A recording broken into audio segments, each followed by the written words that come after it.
Bismillahirrahmanirrahim. Assalamualaikum warahmatullahi wabarakatuh. Alhamdulillah wassalatu wassalamu ala rasulillah ya amma ba'du. Sahabat keluarga muslim dan juga sahabat risalah dimanapun Anda berada, bagaimana kabarnya semuanya? Mudah-mudahan Allah memberikan kesehatan dan juga waktu luang agar kita bisa selalu belajar menuntut ilmu. Di kesempatan kali ini di program Tanya Ustadz, kita telah merangkum beberapa pertanyaan yang telah masuk ke kita melalui nomor Salam TV dan juga nomor Radio Arisalah. Sahabat keluarga muslim, telah hadir bersama kita ada Ustadz Rashid Hafidhullah Ta'ala. Kita sapa terlebih dahulu. Assalamualaikum Ustaz. Waalaikumsalam warahmatullahi wabarakatuh. Bagaimana kabarnya Ustaz? Baik, alhamdulillah. Alhamdulillah, mudah-mudahan saya selalu Ustaz. Amin ya rabbal alamin, amin ya rabb.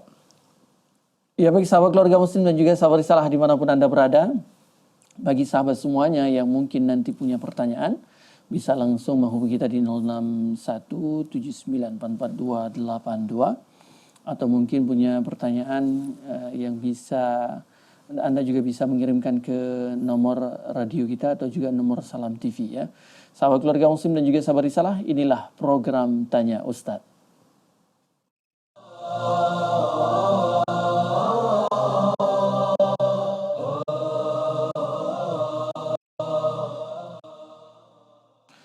Ya, baik sahabat keluarga muslim dan juga sahabat risalah dimanapun Anda berada, alhamdulillah kita akan membaca satu persatu pertanyaan yang telah kita kumpulkan sembari menunggu pemirsa dan juga pendengar Radio Arisalah yang ingin bergabung bersama kita. Dan siapapun yang mungkin punya unek-unek berkaitan tentang agama Islam, insya Allah Ustadz akan berusaha menjawab permasalahan yang Anda rasakan saat ini. Ada penelpon nampaknya yang sudah terhubung. Halo, assalamualaikum. Waalaikumsalam warahmatullahi wabarakatuh, Ustaz. Nah, dengan siapa di mana ini? Ukhti Aisyah, Ustaz. Ukhti Aisyah di Pegajahan, Sumatera Utara ya. Nah, Ustaz. Silahkan pertanyaannya, Ukhti Aisyah. Nah, Ustaz.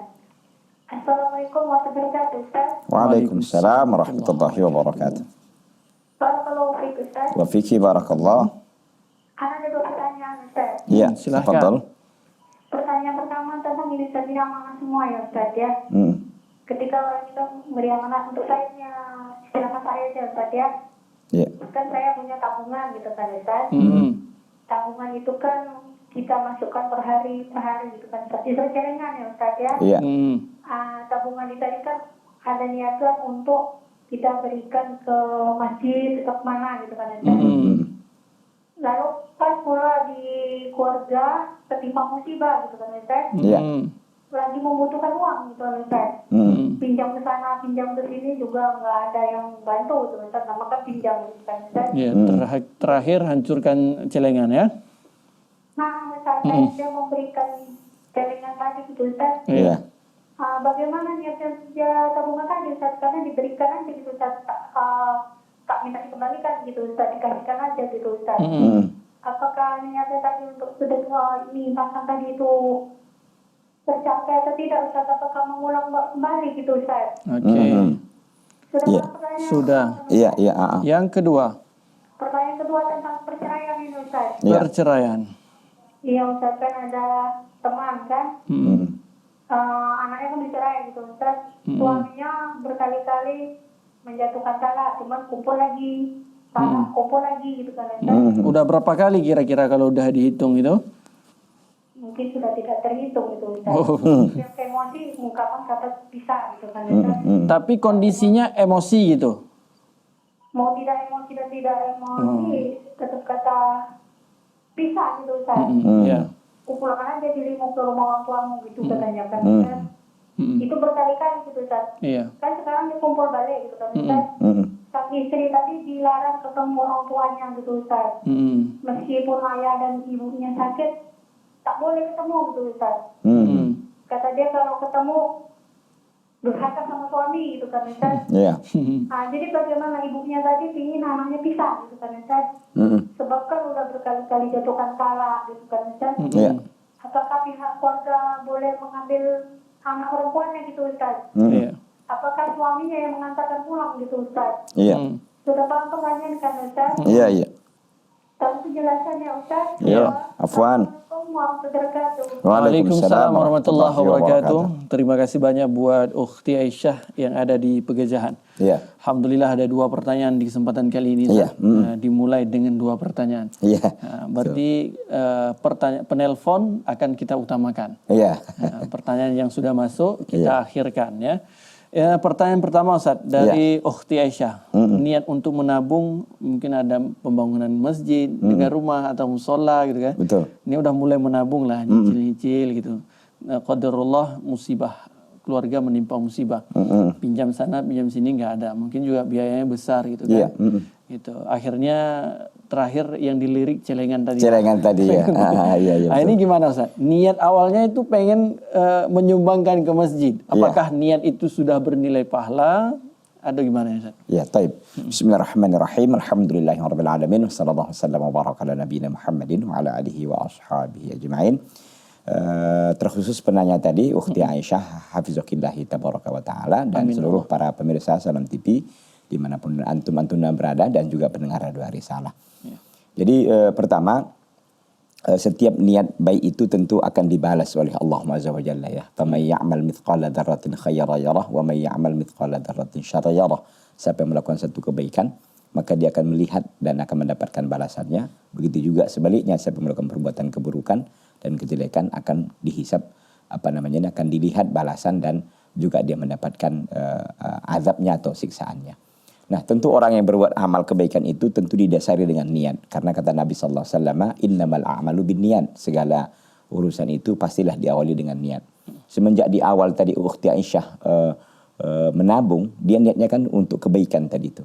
Ya, untuk artinya dikumpulkannya dulu gitu kan. Nanti ketika sudah mungkin agak sedikit sudah mungkin kalau kita 2.000 kita impakkan kan kayaknya orang pun ngotori buku gitu kira-kira. Padahal kan boleh aja gitu kan. Mungkin ini tunggu dicicil satu dicicil sak dulu, semen. mungkin udah sampai 50.000 atau 500.000 atau berapalah gitu kan sehingga nanti diserahkan. Tentu ini adalah kebaikan. Benar. Ini cara kita bagaimana kita mendulang banyak kebaikan dengan cara yang sederhana. Tapi ini terus dan ini amalan yang dicintai oleh Nabi SAW, dicintai oleh Allah SWT. Ahabbul a'mali ilallah adwamuha wa in qalla. Sebaik-baik amalan itu di hadapan Allah adalah yang continue, yang terus-menerus. Meskipun itu amalan itu sedikit begitu. Nah, jadi tadi niatnya memang untuk pembangunan masjid. Untuk apa? Qadarullah ada musibah yang menimpa saudara tadi ya. Maka sesungguhnya sudah benar tindakan tadi itu. Kenapa benar? Karena saudara ini yang diutamakan. Kalau tadi ada bandingannya gitu kan. Ada masjid yang butuh, ada ini. Mana lebih butuh? Tentu saudaranya. Karena sedekah atau pemberian kepada saudara, apalagi itu kerabat kita, itu akan mendapatkan 2 kebaikan. Kebaikan kita bersedekah, kebaikan kita menyambung tali silaturahim dengan keluarga kita.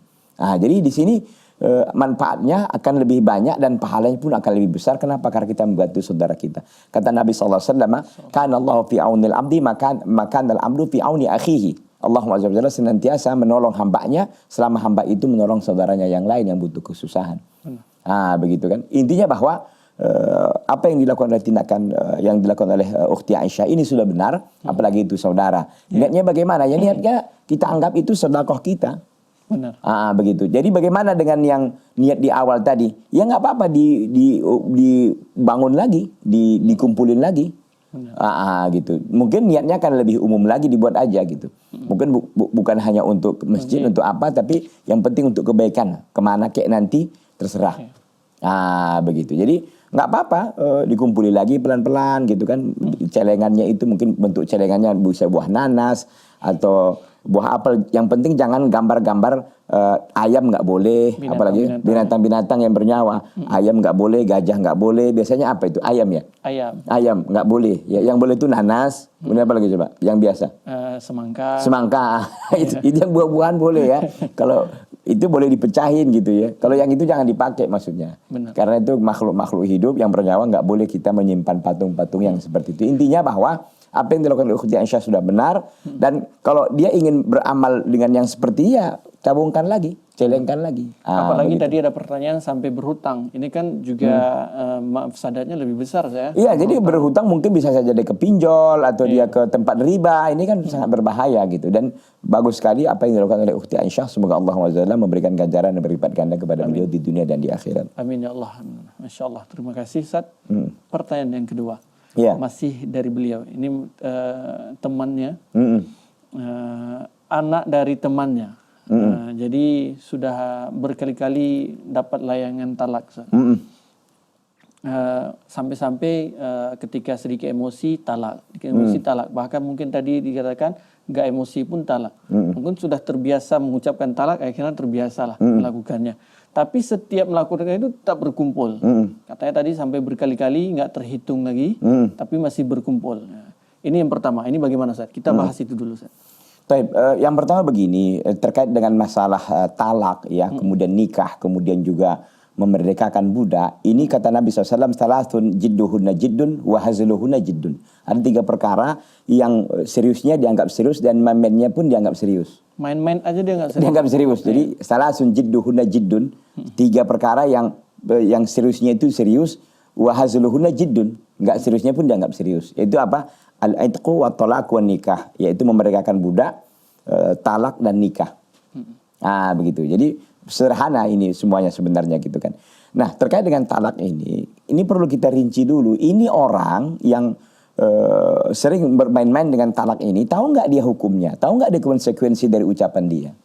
Ini perlu kita tanyakan dulu, perlu kita rinci gitu. Jangan-jangan ini suami jahil, nggak ngerti apa-apa. Dia anggap talak itu hanya mainan kata yang nggak ada berdampak kemana-mana gitu.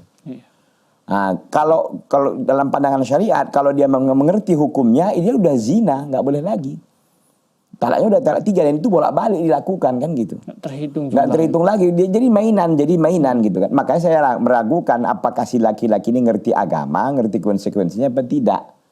Itu dulu masalahnya. Jadi nggak bisa kita putuskan ini secara ini bahwa ini udah terjadi, sudah cerai, udah apa, nggak bisa. Karena perlu kita rinci si laki-laki ini ngerti nggak dia hukumnya dan konsekuensi dari ucapan dia itu apa.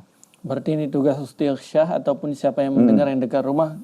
Tanyakan, ngerti nggak kamu konsekuensi ini gitu loh. Jangan main-main dengan perkara ini. Oh saya nggak tahu, saya pikir ini cuma supaya nakut-nakuti dia aja mungkin gitu kan. Ini kan berbahaya jadinya gitu. Benar-benar. Jadi kalau dia jahil itu soal lain ya. Soal lain kalau dia jahilnya itu pun diukur. Apakah jahilnya itu memang bisa dianggap dia jahil?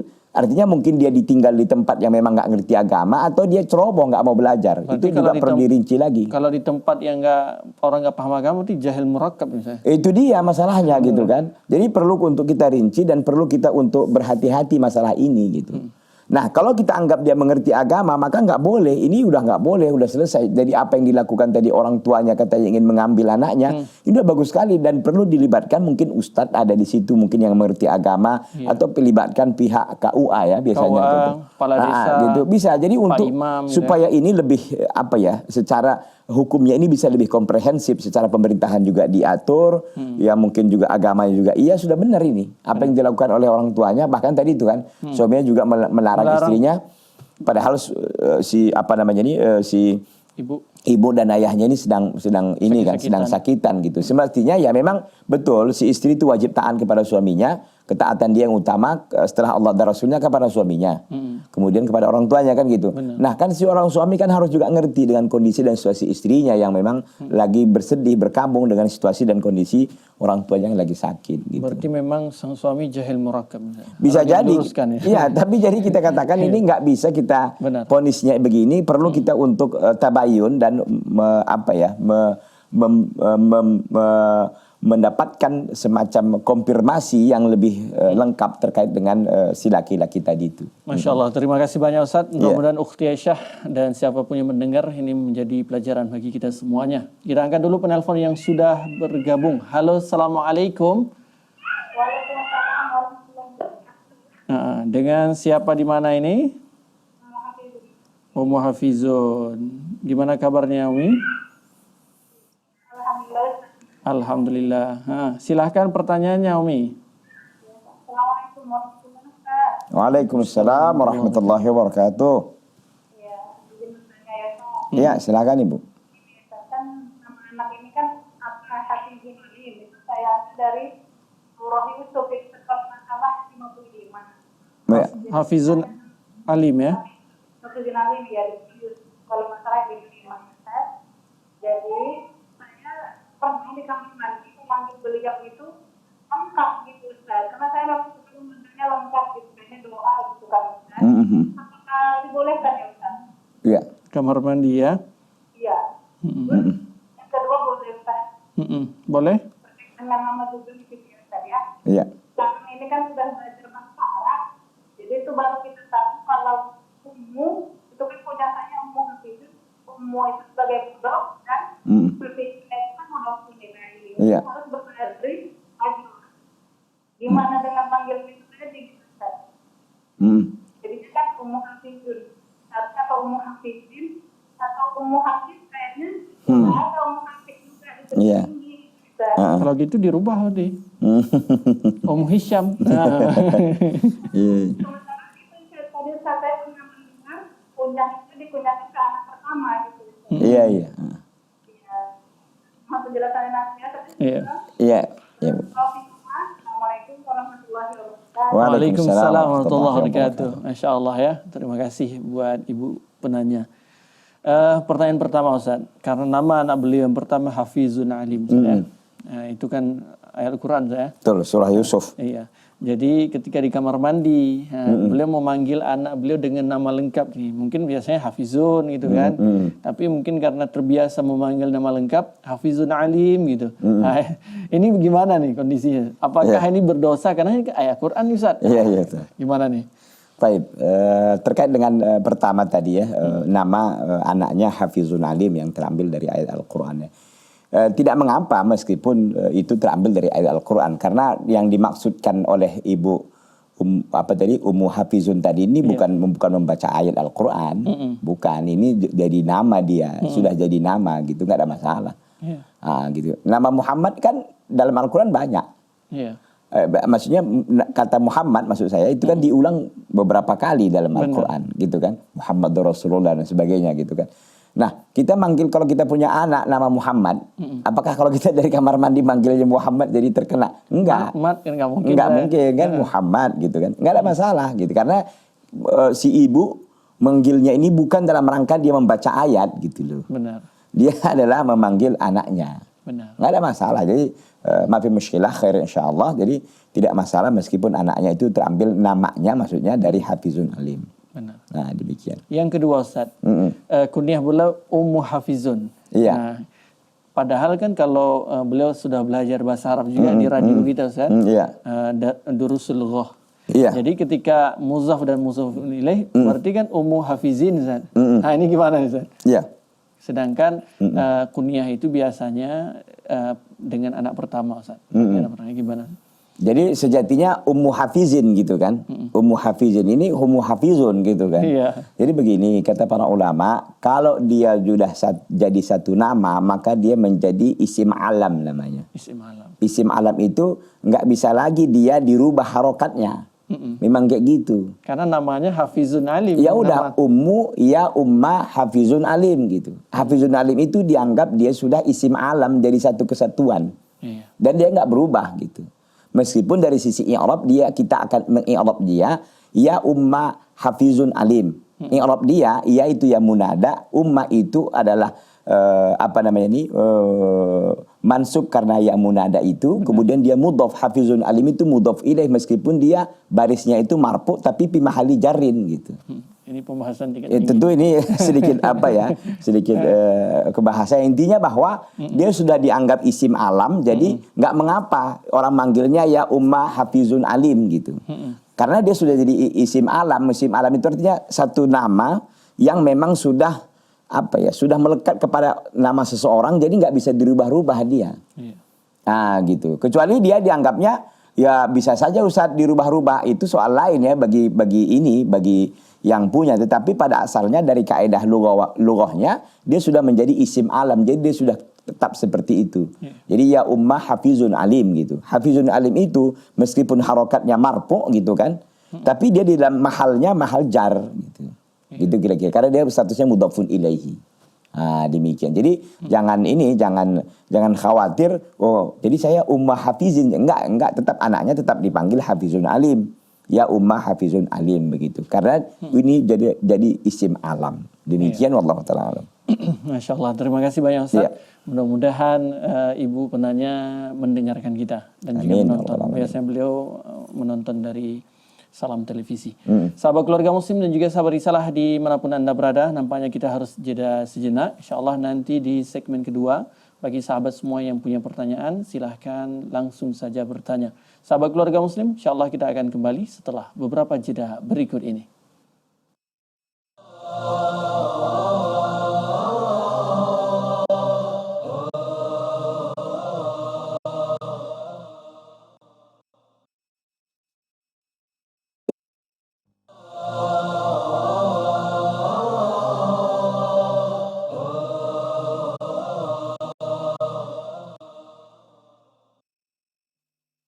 Ya baik sahabat keluarga muslim dan juga sahabat risalah dimanapun Anda berada, Alhamdulillah kita kembali lagi di segmen kedua.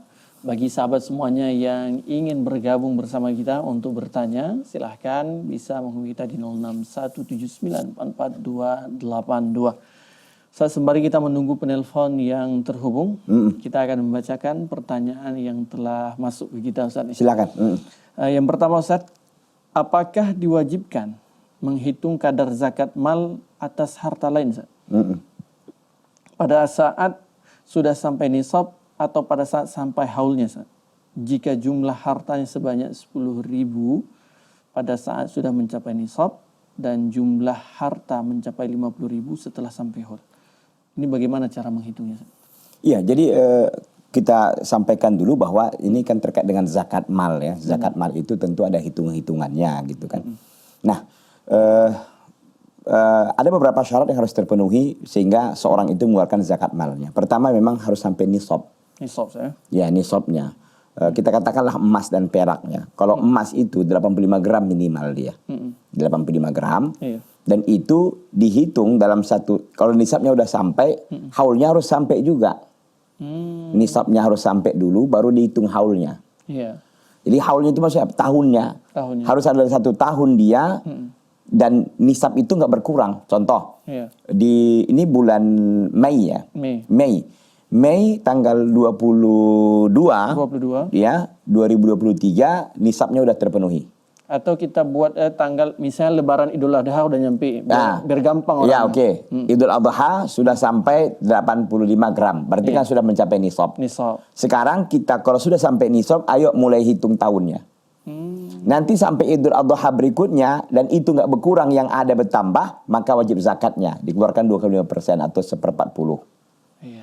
Itu dia. Nah, kalau di antara umpama tadi bulan haji udah penuh, kan 1 tahun kita tunggu sampai bulan haji berikutnya. Ternyata sebelum sampai bulan haji berkurang. Mungkin karena ikut kurban. Soal lain mau ikut kurban entah kemana. Intinya bahwa berkurang.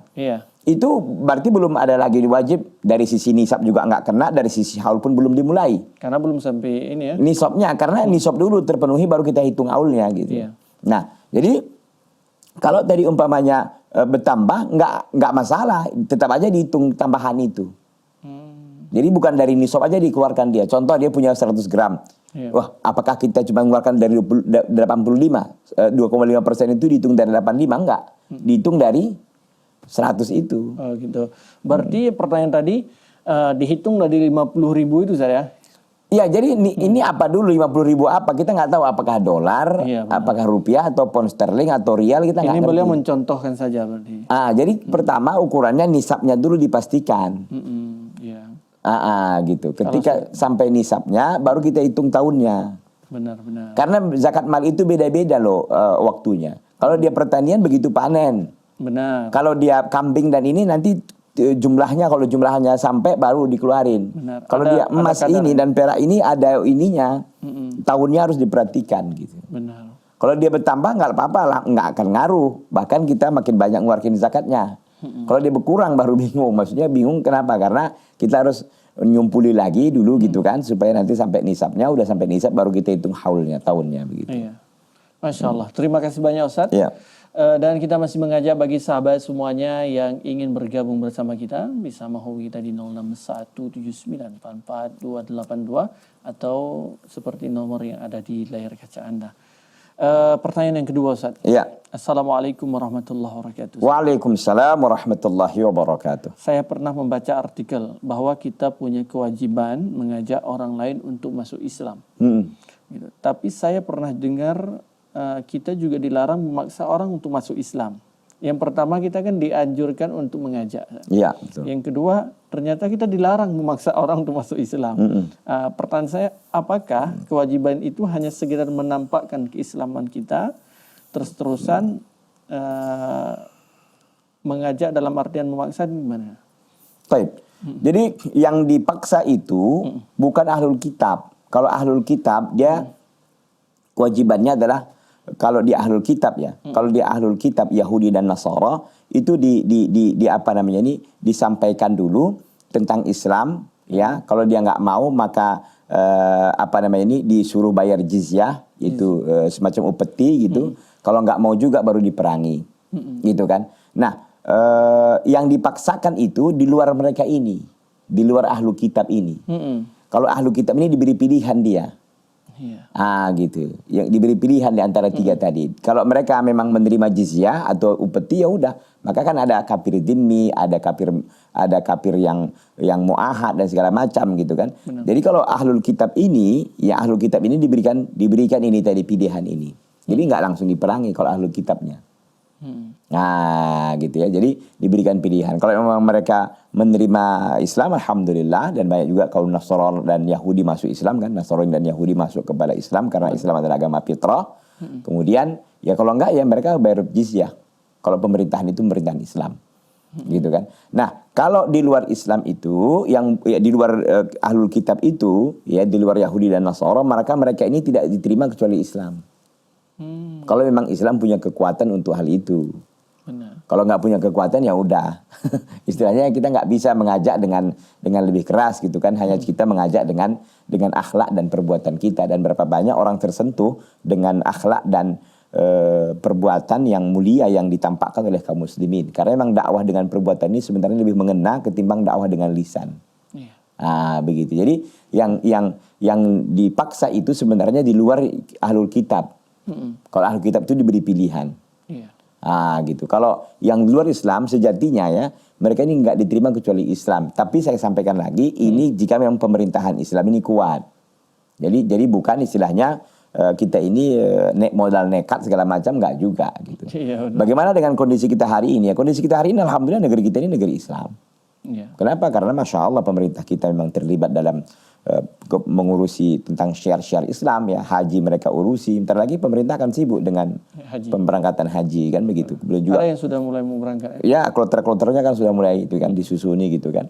Kemudian juga umroh juga pemerintah turut serta, masalah menikah juga, masalah puasa, masalah waktu sholat juga pemerintah ikut terlibat gitu kan. Bahkan ada kementerian khusus mengenangani itu dan dirjen-dirjennya. Artinya bahwa kalau negeri kita ini negeri Islam, jadi orang-orang yang di luar Islam sejatinya memang itu mereka ini sejatinya ya. Kalau memang kita ini konsisten dan mengamalkan Al-Quran dan Sunnah ya mereka ini diberi pilihan tadi itu. Ya, bahkan hukum keluarga juga dipakai dari Islam ya? Iya alhamdulillah kan. Di negara kita ini. Iya betul. Jadi ada fiqhul usroh kan. Ini terkait dengan fikih keluarga dan alhamdulillah ini begitu sangat membantu kaum muslimin sesungguhnya untuk mereka bisa berkeluarga dengan baik sebagaimana tuntunan Islam begitu. Benar, insyaallah. Ustaz, ana ingin sedikit bertanya tentang melebar dari pertanyaan tadi. Iya. Banyak beberapa waktu lalu berita viral. Yang pertama dia seorang muslimah. Namun karena menjalin hubungan terus menikah dengan orang non muslim, akhirnya dia pindah agama. Iya, murtad. Murtad saya. Na'udzubillah min dzalik. Kemudian setelah perjalanan waktu dalam pernikahan sudah ada anak 1 dan 2, ternyata suami tersandung kasus perselingkuhan. Akhirnya dia sampai mengatakan menyesal. Saya murtad. Karena dia melihat kondisi suaminya juga selingkuh dan seterusnya. Gimana Ustaz kondisi? Ya, jadi saya kira apa ya, bagi seorang muslimah tadi itu kesempatan dia untuk meninggalkan suaminya demi untuk membela dirinya supaya dia selamat di akhirat kelak dari panasnya api neraka. Karena kalau dia bertahan dengan kondisi itu, apalagi suami tadi selingkuh, ya. Dalam Islam ini benar, dalam Islam ini ada istilahnya poligami, ya, itu dibenarkan gitu. Tapi kan ini kan di luar Islam tadi ceritanya gitu. Iya. Dan kita tahu katanya di ajaran di luar Islam ini payah, perceraian itu payah. Bercerai itu di mereka itu payah, tidak seperti Islam ini. Itu mudah karena memang aturannya lengkap dan jelas gitu. Dan lagi-lagi saya sampaikan bahwa hendaknya si ukhti tadi itu ya, apa namanya, waktu itu kan ukhti kita, sekarang kan tidak ukhti kita lagi gitu kan. Benar. Karena dia sudah tidak Islam, Murtad, ya? murtad. Na'udzubillah min dzalik. Tapi kalau dia kembali memilih Islam karena sudah penyesalan yang terjadi dan dia kembali kepada Islam, ahlan wa sahlan, dan kita sangat gembira itu. Dan berarti dia tahu bahwa dia kembali kepada fitrahnya, dia kembali menyelamatkan dirinya dan anak-anaknya tentunya dari panasnya api neraka. Kalau kita lihat di YouTube sana banyak orang-orang di luar Islam yang meluk Islam dan mereka sedih dan menangis. Ya, bagaimana dulunya mereka ini dalam kegelapan, dalam kejahilan karena di agama mereka yang sebelumnya. Banyak kan? Benar. Nah, begitu. Saat Ana yang bertanya, itu salah satu bentuk dari mempermainkan agama nggak? Pertama dia muslimah, kemudian karena mungkin lelaki tampan dan seterusnya akhirnya pindah murtad. agama.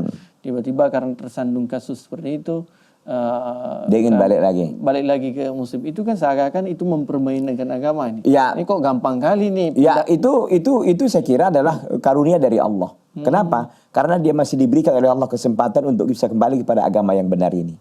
Kesempatan. Bagaimana kalau dia diwafatkan oleh Allah di atas kekafirannya itu? Nasallallahu alaihi. Kalau dikatakan tadi mempermainkan agama, ya itu jelas. Tapi ya karena kesempatan itu masih ada, digunain secepatnya. Jangan sampai habis waktu gitu. Jangan sampai ajalnya tiba dia dalam keadaan seperti itu. Nasallallahu alaihi. Jangan. Secepatnya dia tinggalkan. Dia harus rujuk kepada agamanya dan menyesali semua perbuatan dia. Kalau kita katakan dia sudah mempermainkan agama, dari awal sudah mempermainkan dia. Dia tahu agama yang benar, agama Islam yang di luar Islam itu tidak benar, semuanya batil. Allah yang mengatakan Ali Imran 19 dan Ali Imran 85. Begitu. Jadi intinya bahwa kalau dikatakan mempermainkan, dari awal dia mempermainkan dengan dia keluar dari Islam. Gitu kan, dan dia alhamdulillah diberikan oleh Allah kesempatan kembali untuk kembali kepada Islam. Ini direbut kesempatan ini dan bisa jadi kesempatan ini tidak datang dua kali. Demikian Allah taala. Masya Allah, terima kasih banyak Ustaz. Mudah-mudahan kita selalu dijaga dalam hal akidah. Amin ya rabbal alamin. Sahabat keluarga muslim dan juga sahabat risalah di manapun Anda berada yang ingin bergabung bisa menghubungi kita di 0617944282. Namun kita akan kembali rehat. InsyaAllah kita akan kembali setelah beberapa jeda berikut ini.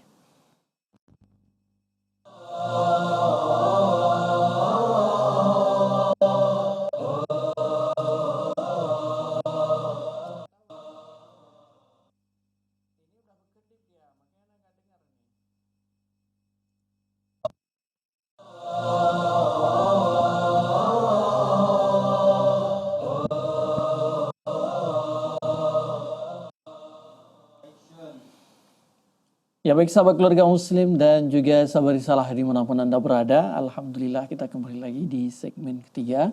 Bagi sahabat semuanya yang mungkin punya pertanyaan tentang perihal agama, bisa langsung bertanya di 0617944282 dan insya Allah Ustadz akan berusaha menjawabnya. Sahabat keluarga muslim, sembari kita menunggu penelpon yang terhubung, kita bacakan dulu pertanyaan yang telah kita kumpulkan saya. Ya. Assalamualaikum warahmatullahi wabarakatuh. Waalaikumsalam warahmatullahi wabarakatuh. Ada penelpon yang telah terhubung ternyata. Ya. Halo, assalamualaikum. Halo, assalamualaikum. Waalaikumsalam, Ustaz. Dengan siapa di mana ini? Ibu Rini, Ustaz. Ibu Rini di Simalungun, Sumatera Utara. Silahkan Ibu Rini. Iya, Ustaz. Assalamualaikum, Ustaz. Waalaikumsalam warahmatullahi wabarakatuh.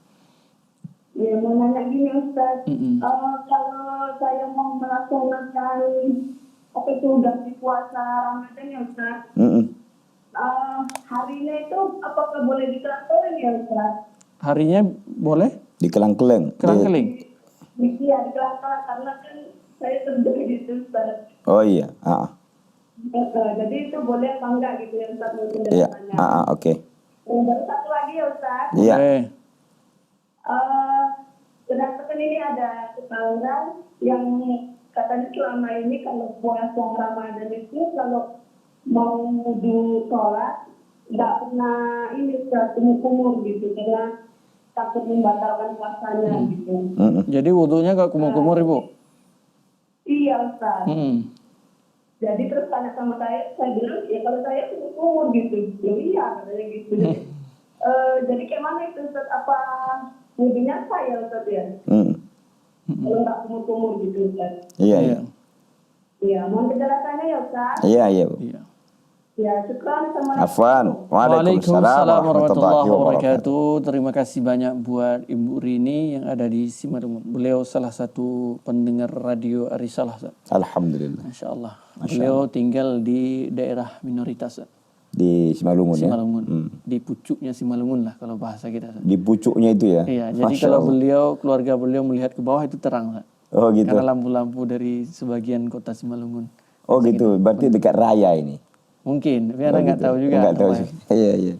Masya Allah, mudah-mudahan Allah menjaga beliau dan keluarganya. Amin ya rabbal alamin. Pertanyaan pertama dari beliau, puasa Ramadan. Iya. Nah, ini kan pengen mengganti, mungkin karena ya kondisi wanita kan ada spesialnya, boleh nggak berpuasa. Jadi pengen mengganti. Boleh nggak dikelang-keling nih, Ustaz?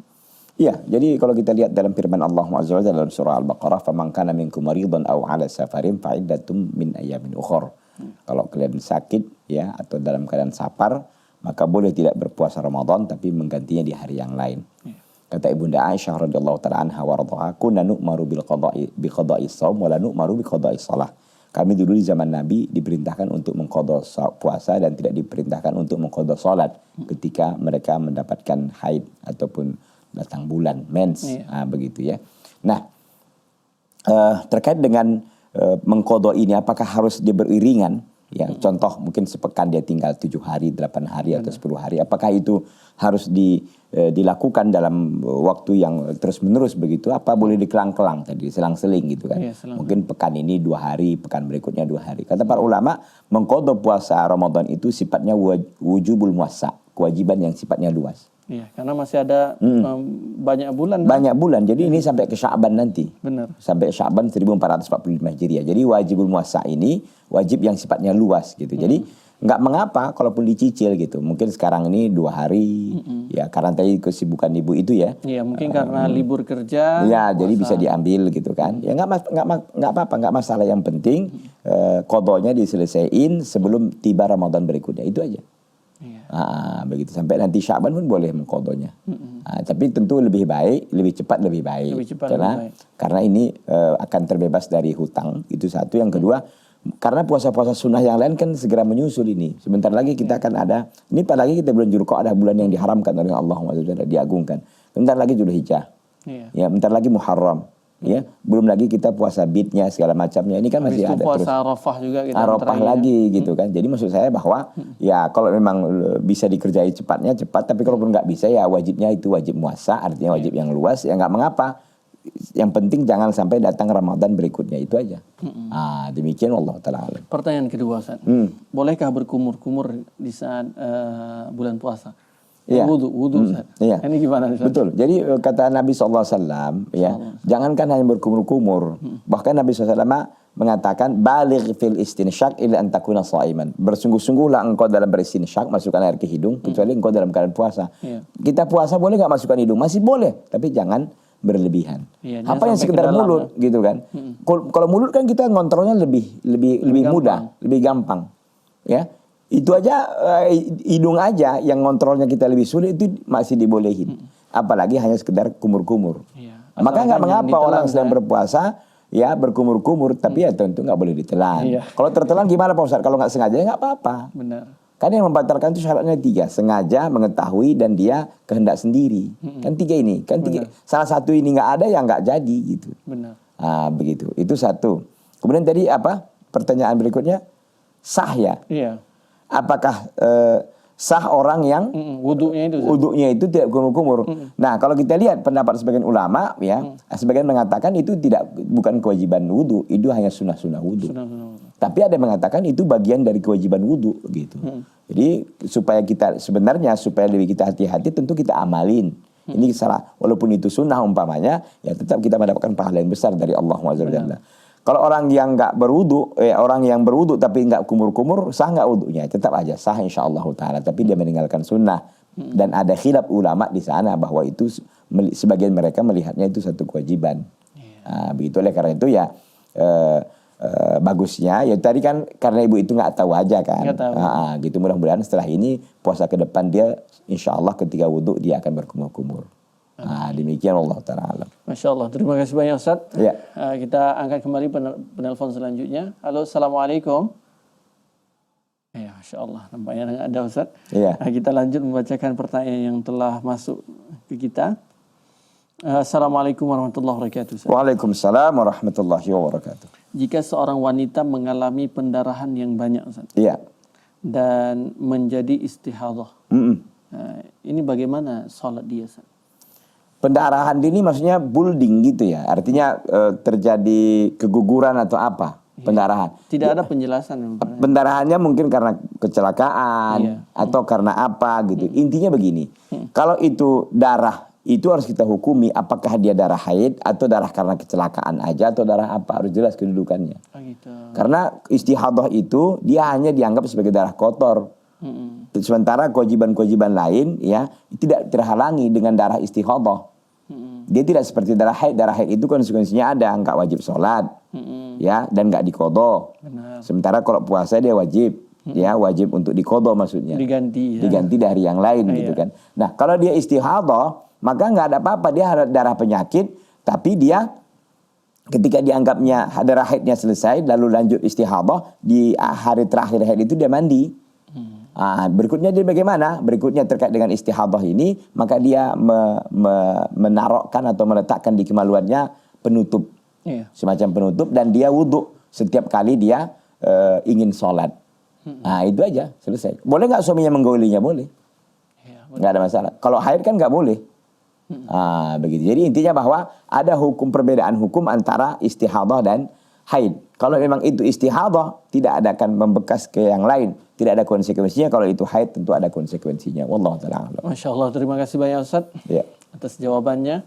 Dan itu adalah pertanyaan terakhir kita di kesempatan kali ini. Mudah-mudahan apa yang disampaikan menjadi ilmu bagi kita semuanya. Amin. Mudah-mudahan apa yang disampaikan menjadi amal jariah bagi anda. Amin ya Allah Allah. akan derajat antum di Amin. dunia dan juga di akhirat. Amin ya Allah. Amin. Sahabat keluarga muslim dan juga sahabat risalah dimanapun anda berada, mudah-mudahan apa yang Ustaz sampaikan menjadi ilmu bagi kita semuanya dan bisa kita praktekkan dan juga kita dakwahkan bagi keluarga kita dan juga orang-orang di sekitar kita.